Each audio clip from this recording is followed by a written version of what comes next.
அன்றைக்கி கோயம்பேடு போயிருந்தப்போ தக்காளி கொஞ்சம் சீப்பாக கிடச்சிதுங்க. தக்காளி கொஞ்சம் வாங்கி வந்து இதை வந்து கட் பண்ணி அப்படியே சாஸ் பண்ணிடலாம், டொமேட்டோ சாஸ் பண்ணிடலாம்.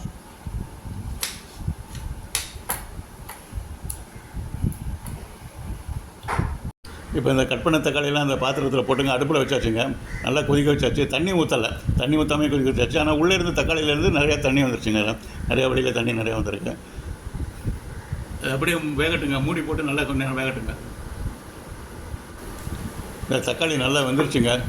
இது அப்படியே நல்லா ஆற வச்சுட்டு மிக்சியில் போட்டு அடித்து நல்லா மையாக அரைச்சிட்டு அதை அப்படியே திருப்பி இன்னொரு தடவை வேக வைக்கலாங்க.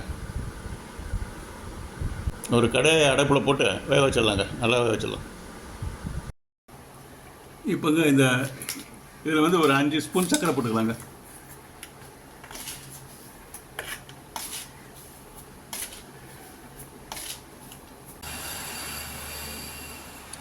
உப்பு ஒரு 2 ஸ்பூன் போட்டுக்கலாங்க.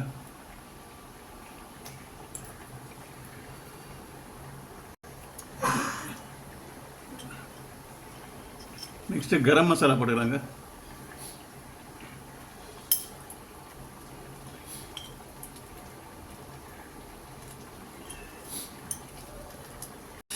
இப்போ நல்லா கலந்து விட்டுக்கலாங்க.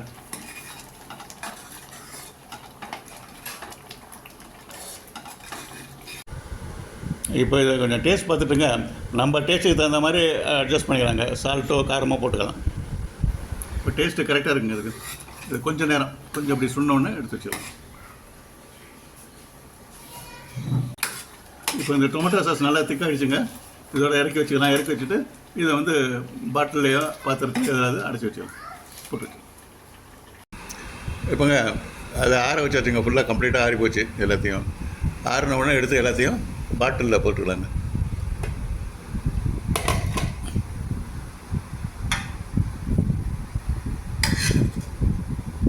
நல்லா திக்காகிடுச்சுங்க. நல்லா இருக்கு.